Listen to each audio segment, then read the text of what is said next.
What's good, everybody? Welcome back to the channel today for another review. Terrell and I are getting ready to get into our review finally, collectively, for Indiana Jones and the Dial of Destiny, which made its world premiere at Cannes Film Festival back in May 18th to be exact. But folks, you can check it out in theaters June 30th. And we did get a chance to see an advanced screener of this. Terrell has his review nice and ready, available on the channel right now. But we are here now collectively to talk about it. And it's only right because 40 years that I have been watching Indiana Jones, I have not been an overly fan of it. I enjoyed it for its entertainment purposes, but I kind of just, it was like one of those movies like I just kind of watched and say I watched it and then I was just done, you know?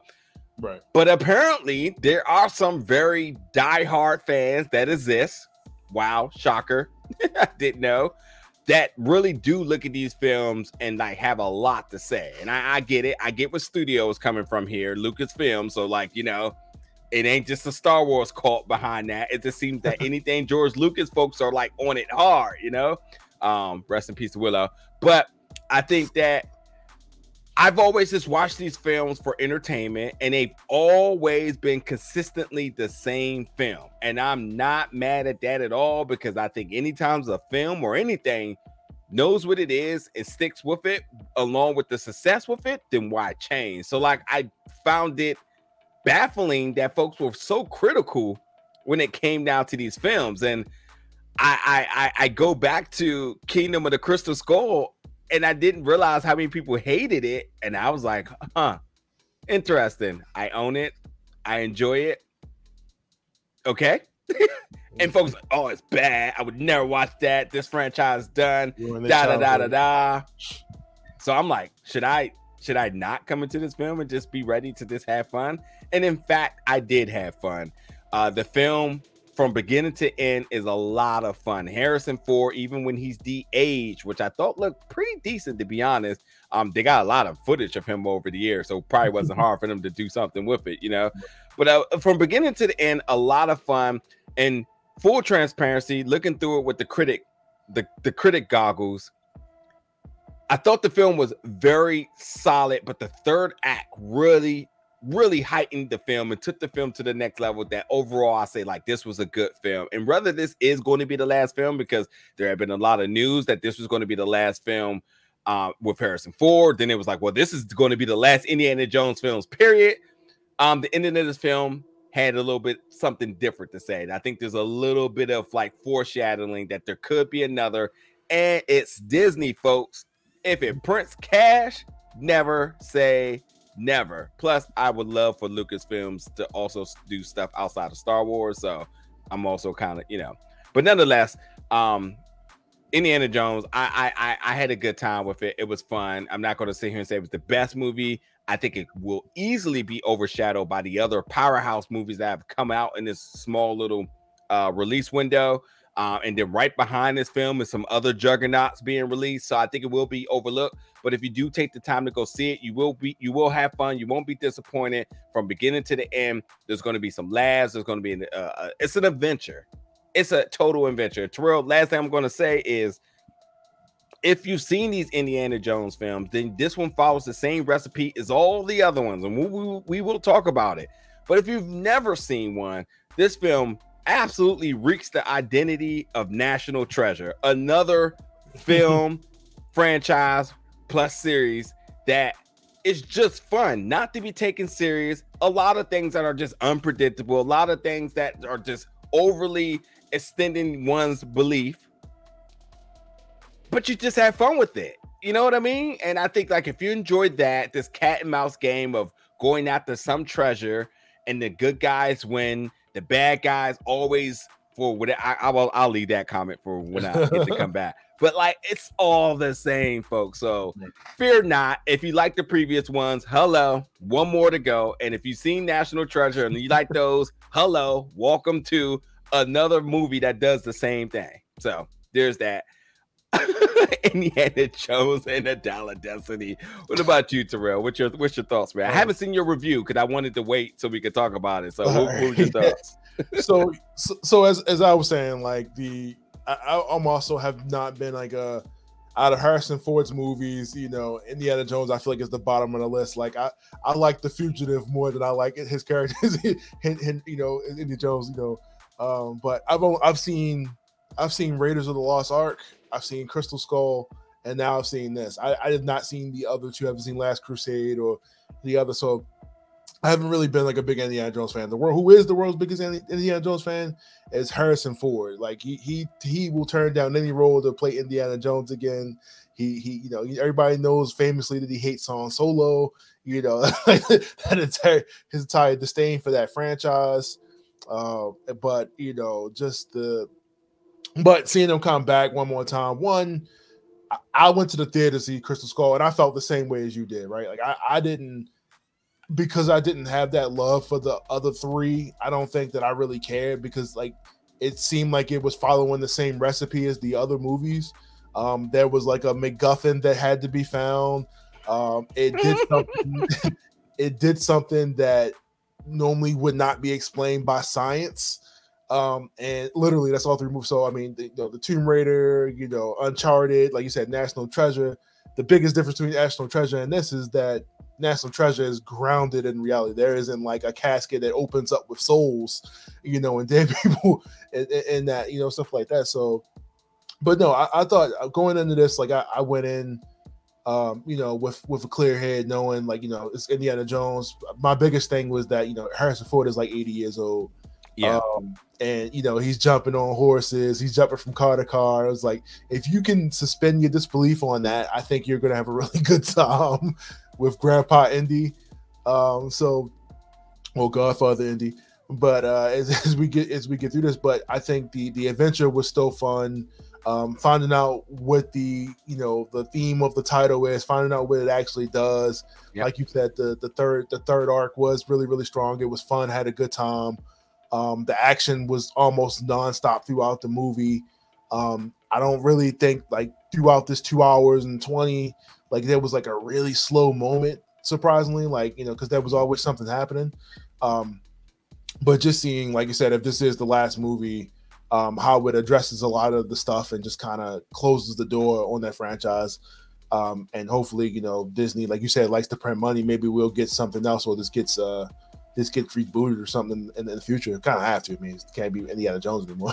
So yeah, I mean, Harrison Ford obviously is defined like life itself for all the antics that he does in his personal he has life. Stayed alive just to play Indiana Jones one more time for you guys. One more time. That ain't nothing but the truth. And yeah, he gave us five banger of a years here. I'm not mad of it. 5 year banger.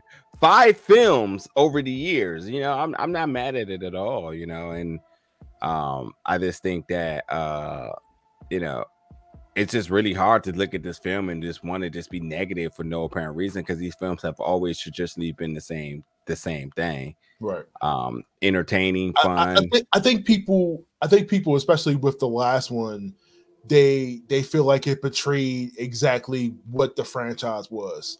Like whereas though, you know, we're going around finding these particular artifacts and stuff like that. I think because they were more grounded, like ground-based, and you know, the last one was like a whole alien thing or whatever it was that people lost their minds about. And I think that's where they kind of felt betrayed, because everything was like man-made, and it was like, oh, okay, why not take it to the next level? Why would that not be a Area 51 or whatever it was in that last one, you know, that had stuff like that? So yeah, I don't know. It's still not that serious. I mean, it's been memed 1,000 times, but it's honestly not that bad of a movie. I know we're going to get shunned for saying that. Crystal Skull is not that bad, people. Calm down. Yeah, I agree. And we did not like corroborate on that statement. It just happens to just be how we feel individually. But yeah, we seen the film together. We minimally talked afterwards. Terrell did his review. First time of us talking to you all collectively about it. About the plot really quick. Here's the thing. There's a Dow. The Dow actually is like a real thing. So you can kind of look all this stuff up. There's a Dow. There's 2 pieces to the Dow. And the Dow has, the Dow Archimedes, which has the ability to sense things. And shall I say anomalies within time and space, like a tool that can bring you to a point of going place. Time travel. I'm trying not to spoil things, but like it's time travel here. So yeah, you got Indiana Jones versus some Nazis back in 1944. Also going, it spans a couple of years because we see when they are first introduced to it, and then it being essentially hidden because of the power that it possesses. There's some old family ties to it that now send a particular character on a way to look for it, which also solicits the help and knowledge of Indiana Jones, which puts him in the mix, but also brings the Nazi into it. Because what would it be if the Nazis somehow, some way wasn't involved in some type of technology, you know, in a very war-driven time? So, you know, it goes back into the history of like Apollo 11 and the whole idea of the astronauts going to the moon, which we know, if you know, but it kind of adds its own little twist and vantage point of it as well. But then things just go full-blown Indiana Jones here. So as I mentioned, there's some family ties. His goddaughter comes from out of nowhere and is like, hey, need some help. But again, this turns to a big game of cat and mouse. And I was going to say, like, very much like all these films, you have the good guys, the protagonists, who do all the hard work of finding the treasure, the clues and everything. And then the bad guy shows up like with no scratches. Yeah. And they're like, I'll take it. And you see this over and over and over and over in the film that you really do. Like, you don't know how many times I've played Tomb Raider and like the bad guys have helicopters and dynamite and just blow through the wall that you then climb like 20 minutes trying to get over. And I was just like, really? Yeah. It's easy to be the bad guy sometimes, but yeah. Yeah, absolutely. And much like you said, unlike National Treasures, like bodies are dropping in this. Like there are casualties left and right. There's zero loyalty. I'm like, is this PG? Yeah. Oh, yeah. It's zero loyalty. Bodies are dropping. Casualties, even bystanders are catching bullets and whatever in there. So, you know, there's a lot of that as well. Indiana Jones, and again, back to Harrison Ford. I mean, he does his thing in this film. I think, who knows if he's doing his stunts, but like I'm sure he probably wanted to. But either way, it just looked good. They probably, you know, his ass probably like, I could get me in there, I'll do something. But yeah, and also just hearing the classic theme is always fun. So I enjoyed that as well. But yeah, and if you're wondering what's up with Shia LaBeouf, they address that. They sure do. Here. Yeah, a little mutt. And guess what, guys? Full-blown spoiler alert. As I mentioned earlier, in case you just haven't really put it together, it is another film about time travel, which I will say I'm not gonna say their spin. Their take on time travel is interesting. I did enjoy sort of their education and their experience with time travel, and they're bouncing around with time travel, which makes things kind of interesting, especially towards the end of the film. But yeah, time travel, the most popular subgenre in every film this summer right now. So not too many things get it right. Not too many things. Especially when you don't have your own rules established for time travel, then it just gets stupid. Yep. Especially when some of your smartest characters just completely are just like, time travel, I don't care, I'm just gonna do what I want to do. I don't know who else to give a spotlight to. I will say there's a lot of interesting characters here, but is there anybody that you want to talk about? I know there's one. Let me just say this. I think his name is Olivier Richters. He's a giant guy. That's all I'm gonna say. He's a giant henchman, and if he ain't the most watchable character in this film, I don't know. I have never seen a henchman that I wanted him to just do henchman stuff the entire time. And I swear he has super strength, like I enjoyed this character though. But Olivier, I believe how you say his name, who is a Dutch bodybuilder. I looked him up in preparation for. He's 33 at that. This dude is jacked. He is 7'2". There is no CGI with this guy. This guy is the real deal. and every scene that he's in seems to be the most entertaining, but yet almost just bizarre movements and functions just because of what he does, picking people up and just throwing them. It's for whatever reason, I just had to make sure this guy got a shout out, because he every scene I was just kind of like, oh, what he's gonna do? So fun. But he's a bad guy, and I also do not think that he's dead. I'm just gonna say that. Yeah, I was gonna say definitely for me it was Phoebe Waller-Bridge. I mean, I've seen her in Fleabag on Amazon, and know some of her work from writing scripts, helping with the last James Bond movie. Can't think of the name of the movie. But just seeing her outside of doing that, I mean, she's still doing comedy, but she fits the role quite well. She takes to the action scenes really, really well. I think her chemistry with Harrison Ford really works. I was kind of figuring like, how would this clash? Because you kind of need like a small sidekick, and you need like this other person alongside Indiana Jones. And especially with him being older, we need a character that's going to do a lot of the movement and like a lot of the action and stuff like that. So I think she did a really good job stepping in to this role and bringing a lot of the comedy to it as well. Yeah. She is the goddaughter. Yeah. Her character is so unpredictable, so flippy floppy, so entertaining.